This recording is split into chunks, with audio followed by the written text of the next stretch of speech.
Orúkọ mi ni Falilat Abdulhafiz tí mo jẹ́ ọ̀rẹ́ tímọ́tímọ́ Yetunde Lawal Afson. A jọ parí iléèwé papọ̀ ní ọdún 2023 ni. Kódà ó ṣẹ̀ṣẹ̀ gba èsì rìsọ́ọ̀tì rẹ̀ ní oṣù tó lọ, January ó ṣẹ̀ṣẹ̀ gba rìsọ́ọ̀tì rẹ̀ jáde. Ọ̀rẹ́ tèmi ló jẹ́, a sì jọ wà ní ibi ọmọ yìí náà ni kó tó di pé ó lóun ń jáde. Kódà a jọ dá iná ìyá ọlọ́mọ tán kó tó di pé a jọ wá síbi ìnáwó. A jọ gbéjó tán ta sí gbogbo nǹkan tá fẹ́ ṣe tán. Ó kù ká jẹun, ló lóun ò lè dúró jẹun. Wípé òun ń kánjú òun lọ ibì kan lọ́jọ́ yẹn tó fi wá jáde. Púpọ̀ ẹ̀ náà ni mọ́mì rẹ̀ béèrè lọ́wọ́ tèmi pé níbo ló wà? Mo sì ló lóun ń jáde ni. Tó wá di pé ó di alẹ́ ọjọ́ ọ̀hún, ó tó wá ní kì í tí ì wọlé. Tá fi wá ń wá kiri láti ìgbà náà títí di àná tí mo wá gbọ́ wípé wọ́n ti rí Yetunde, àmọ́ òkú rẹ̀ ni wọ́n rí. Tán ní Lágbájá Abdulrahman láti ìdí sí ọmọ ìsàlẹ̀ kòtò ló ṣekú pa. Kí wá ní òkú rẹ̀, ń bo lòkú rẹ̀ wà? Wọ́n ló lóun ó ti bọ́chà rẹ̀, gbogbo páàtì rẹ̀ wọn ò rí ọ̀pọ̀lọpọ̀ ń bẹ̀ mọ́. Díẹ̀ náà ni wọ́n rí nínú àwọn ẹ̀yà ara rẹ̀. A sì wá bẹ orílẹ̀-èdè kó dákun torí àìmọye ẹjọ́ tá a ti gbọ́ báyìí lóríṣiríṣi kéèsì tí kò níyanjú. Lọ́wọ́ kó ń padà sọ ẹni náà lẹ̀ tí ó tún padà mọ́ rìn. Kó bá wa wá justice fún Afson torí tí nǹkan báyìí bá sì ń ṣẹlẹ̀, tẹ́lẹ̀ bá tún jáde, yóò tún continue ìwà rẹ̀, yóò tún fáwọn míì náà ní agbára àti pé ìbẹ́ nìkan ló wo eléyìí tó mú jẹ gbé, eléyìí náà tún mú jẹ gbé. Kó dákun kó bá wa wá justice gidi fún.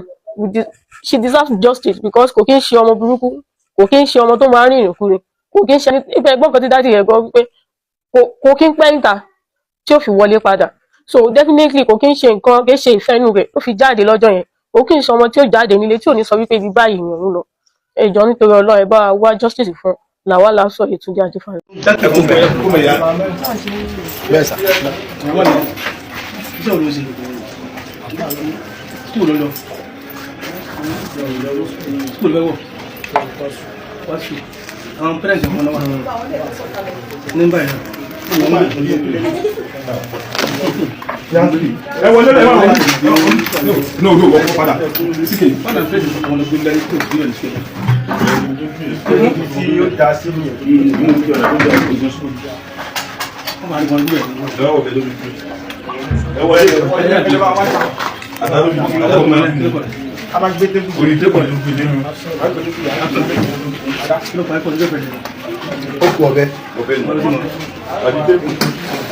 Kankan lábẹ́ o.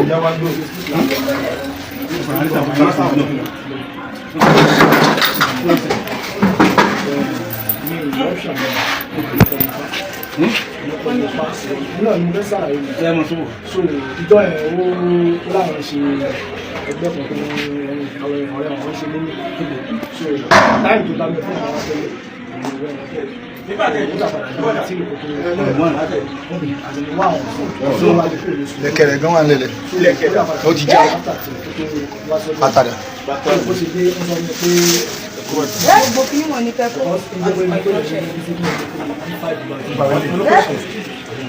Lẹ̀kẹ̀ ní ó ti já sílẹ̀ lẹ̀.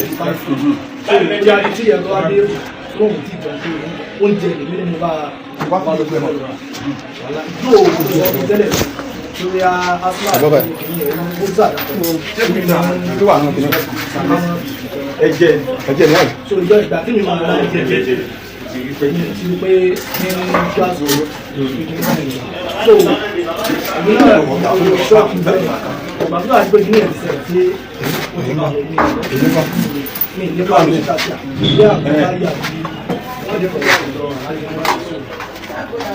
mo wọ́n náà ní pé wọ́n jáyọ̀ kan lọ ẹwọ̀n ni ọ̀pọ̀ ẹ̀ gbọ́dọ̀ kó síbẹ̀ ara ọ̀pọ̀ ẹ̀